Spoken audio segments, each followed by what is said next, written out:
Hello viewers, Super GT here.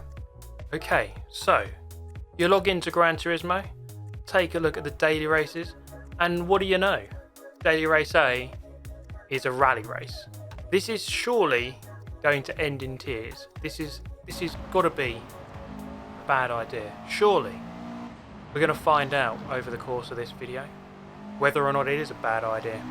Now, I did a couple of laps to kind of research how this car feels around the Colorado Springs circuit, and the big realization I had was that I was about 6 seconds off the pace, if not more. And we're going to be heading to the Americas. Colorado Springs, obviously in the States. I'm going to be R4M Scott Speed for this one. He's proved himself to be the absolute GOAT of motorsport, but does that include rallying? Well, let's find out. Already done an overtake within 1 second. That is pure brilliance if I ever saw it. Okay, so the reason why this is probably a bad idea is because Gran Turismo is in a bit of a state, let's be honest. And mainly we mean the penalty system. It's overtly strict. Very, very strict. You barely touch anyone. And I mean, even if you get within 5 metres of someone, it gives you a penalty sometimes. Now, through here, oh, bloody hell, this guy facing off completely the wrong way. I don't think he really wants part of this anymore. He wants to leave the track. We found our way already up into 8th position. Started at the back. Oh, what I must say, I suppose, other than the guy facing 90 degrees to the left, it's actually been fairly clean.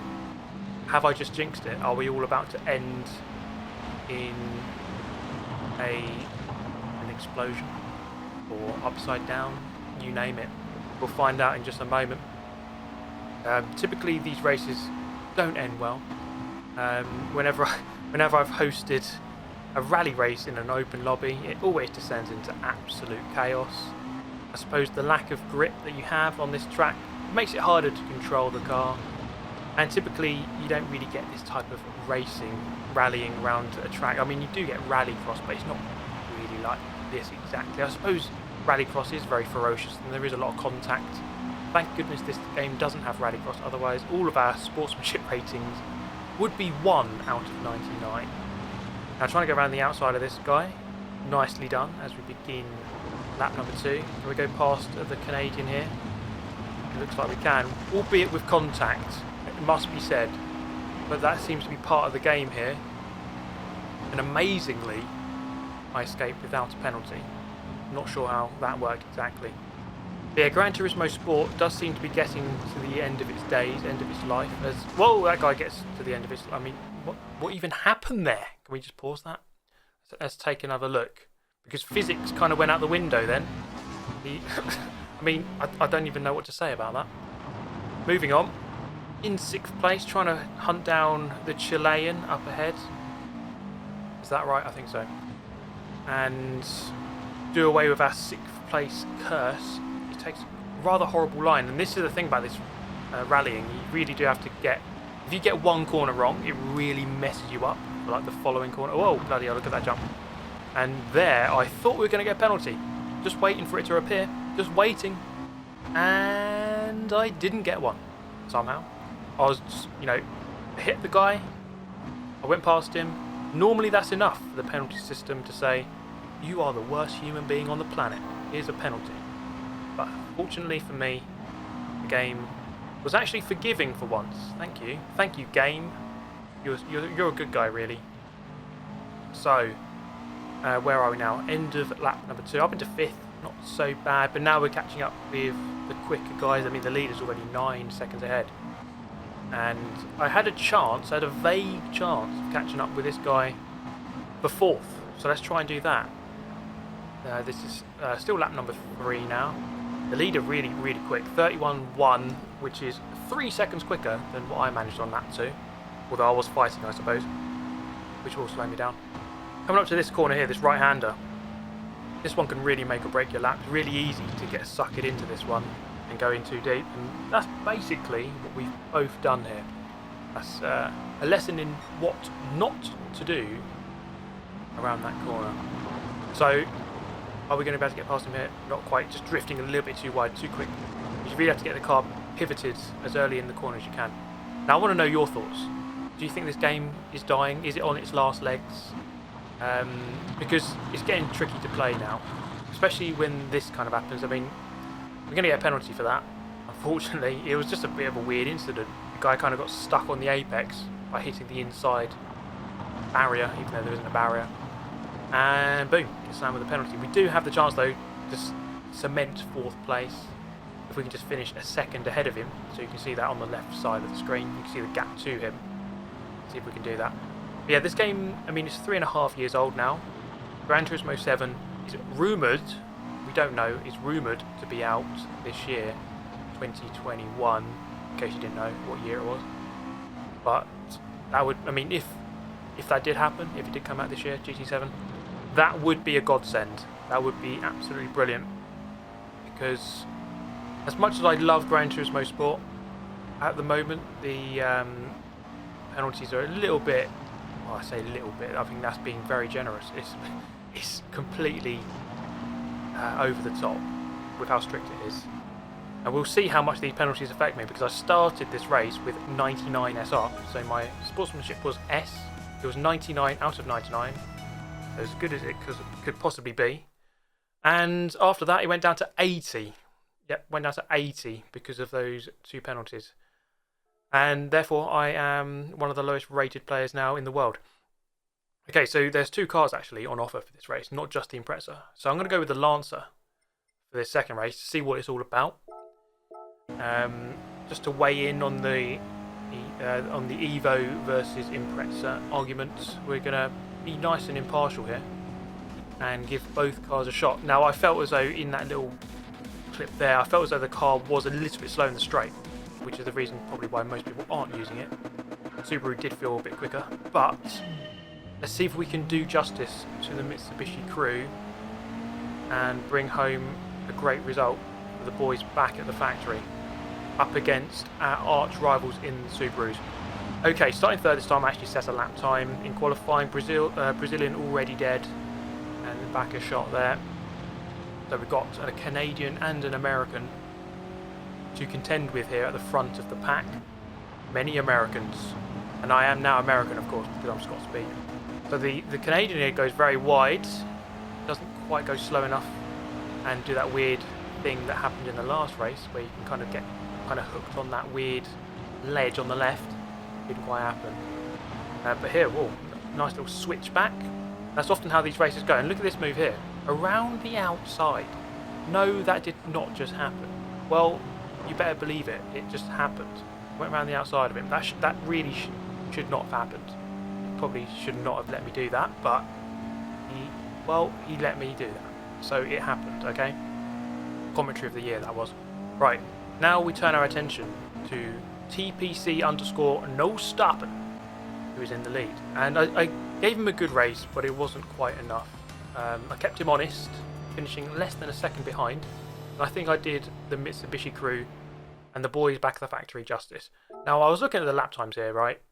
And my lap times in the race were very slow compared to the number 1 time, 28.2, 1:28.2. Now I wanted to see what was happening, because me being a cynical person, I was sure that there was some sort of shady goings on here.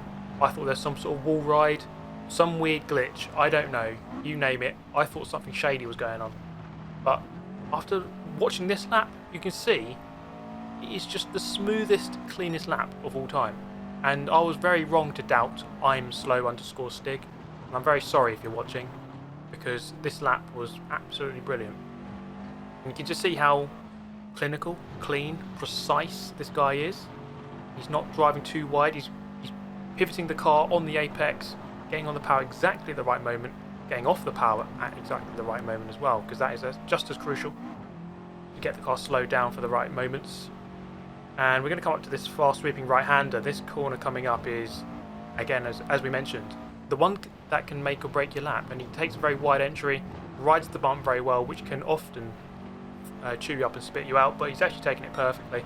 A couple of corners left. I've noticed he has taken higher gear than I was doing for a lot of the corners, so that might be something worth noting down. He takes a really tight line coming out of this final corner, and approaching the line, it's a 28.2, and I didn't even manage a 30 in that last race, so very quick. Unfortunately, this is the first time I've experienced Gran Turismo Sport freezing on the PS5, but it did. But once we load it back in, we're going to try and take that advice and our learnings of the ways of Colorado Springs and hope that we can bring about a victory. Now the Canadian in second, well, he decided basically he did not want part of this race and just decided to stay on the grid, which is unfortunate because he was actually quite quick in the last race, and therefore it made it quite a boring race for me. What I tried to do therefore is try to set a good lap, and I managed a 30.6. Well, we can go better than that. So, jump into qualifying and try. We're going to forget the race. We're going to try and set the best lap. We managed to replicate a 30.6 first lap. That's good. But then this happened, smashing into that. I mean, that was bound to happen at some point. Then the next lap was okay, 2 tenths off. Then the next lap was rubbish, smashing into the pit entry. And then here we go, lap number 11. We're 17 minutes into this qualifying session. We're going to try to improve. We need to improve by more than 0.636. And through here, we're on for that. There we go, look, we're on for exactly. But then we lose a bit of time. So, pressure's on for these last 2 corners. I'm desperate to get below 90 seconds, so 1 minute 30. And, 7 tenths ahead. Okay, we might be able to do this. Coming up to the line, actually we're dropping down. Last second I was so worried. Thankfully, I managed to do a 29.9. And you can see how happy I was because I drove straight into the barrier.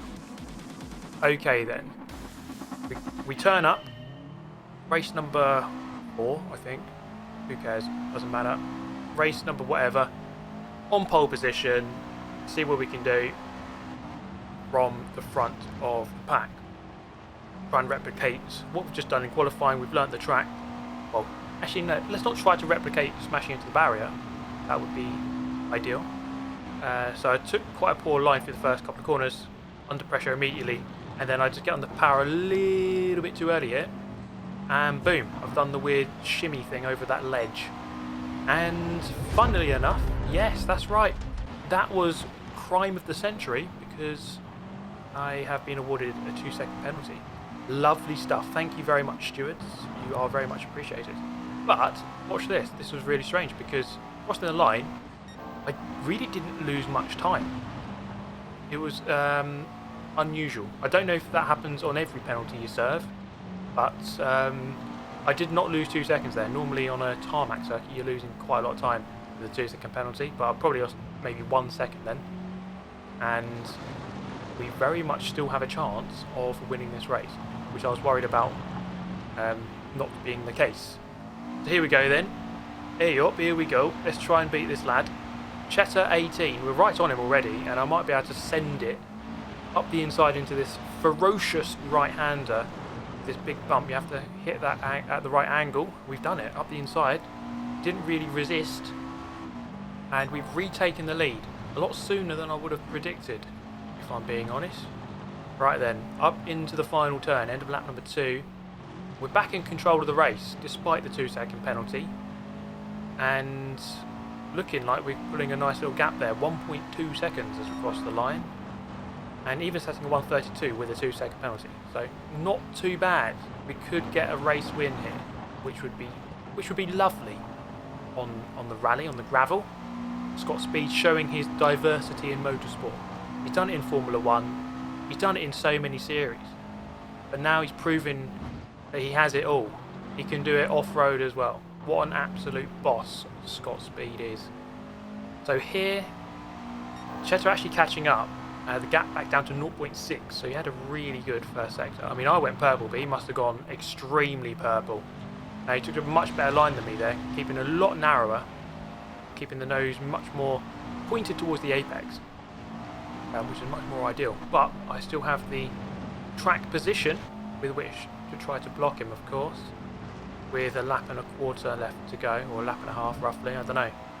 Right, up this hill, still, I mean he's close, he's in the radar, but I know there's no point worrying about him from that far back. He's not going to go for a stupidly big send, is he? No, he's not. That'd be silly. And he's not a silly driver. He's a good guy. Here's Mr. Cheddar 18. Hello, if you're watching Cheddar 18. Right, going purple once again. We're pulled away. He must have made a mistake there. Gap back to 1.4. And it looks like he's fallen victim to the ferocious right-hander, at least on the exit of it. And at the end of the I can't even talk. At the end of the race, it looks like he went into the barrier there, and the gap goes to over 2 seconds, 2.8 in the end. So he had a poor final lap. But this is where things get heated. This is where we log out of Scott Speed, who's done a good job today, to be fair to him. But we're going to show our mettle and show our worth with Ram Shadow. It's been a while. Ram Shadow hasn't been unleashed from his cage, but he's back because he's got a DR reset, and my rating is... Oh, what's that guy doing? That was not a good way to start the race, by turning straight to the right. And that's what you get when you go into these lower level lobbies, I suppose. People not really understanding the premise of motorsport, which is to actually go around the track, not that, whatever that guy did. Right, anyway, whatever his problem is, I'm not sure. Maybe his wheel is broken and can only turn right, who knows. Let's move on. So this is where the chaos ensues. That corner there, yeah, a couple of people wide, and we've gained maybe 3 positions there, some with the penalty in the back. Swiss guy, rather slow up the inside, we're going to chuck it in. Oh, actually 3 abreast there, over the crest. Have to ride that one quite nicely, and we have done. Up into 4th already. I mean, that's a pretty solid return from 10th, and we've only been going less than a minute already. So this is an absolute masterclass by R4M Shadow GT, the absolute master of off-roading. And we're going to slam it into this gap, and just waiting for the penalty to... Yes, there it is. Okay, we actually got a penalty for that one. Alright, I can understand that one, to be fair. And I thought he was going to come back at me there. Kind of did if you looked at the radar. And I smashed into that because I was so distracted by that near counter-attack. And let's see if this penalty gets served in the same way as it did in the previous race. Spaniard going a little bit wide on our left-hand side there. Have to give him space on the exit, almost forcing him onto the ledge. And okay, the penalty didn't really lose us too much time, so not too bad. We're still in with a chance of winning this one if we can get past the Spaniard and then begin to hunt down the Austrian in the lead. Can I go around the outside here? No, it's not going to happen. You have to be alongside already to have a remote chance of that. Then you have the final couple of corners here for the ferocious right-hander. And the space opens up. No, I went into the back of him there. Couldn't quite get into the gap, although there is a massive gap developing here as we come up to the corner. And is it going to happen? No. He's actually taking a rather nice line. Although on the exit, just saying goodbye. Slide off the side of him and move comfortably by into second. Now, I'm going to skip a lap there because this was a banging lap, and you see how much I gained. The gap was about 2.5 seconds, but at this point here, 1.3. Make that 1.2. Make that 1.1. Make that 1.0. Make that 0.8. I was really hammering this guy down. I was really gaining, and there was definitely a chance of the victory, which would be a miraculous return for Mr. Shadow GT after such a long hiatus. Did I say that right? I don't think I said that word right. I'm going to have to Google that later. I know I'm going to get absolutely slated in the comments now. God, you can't say anything wrong as a YouTuber, because I remember when I said Alsace instead of Alsace. My goodness, was everyone hammering me in the comments. But, you know, free engagement and all that. Anyway, right, end of this race. Just waiting for a mistake now, because I'm probably out of range of coordinated dive bomb attack here. It's not quite going to happen, not into this corner. He's taken that really well, actually, to be fair to him. Almost into that barrier, almost into that clump of dirt that's on the left. And last couple of corners, he's taken quite a poor line then. This is going to compromise him the final. Actually, I've taken the worst line. Let's see if we can get a job done here on the exit. Taking a nice tight line. Then as we approach the finish line, he seems to miss-shift there. We're going to get side by side with him. It's not quite going to be enough. 0.1 away. 0.1. My goodness, what a close race. It was a great race though. And this is the juxtaposition of this rally race. I mean, the penalties are stupid and it will lose you a lot of SR, but the racing itself was actually not too bad, which is just really weird. But I hope you enjoyed the video. That's the end of it. Thank you so much for watching. I'll see you next time. Goodbye.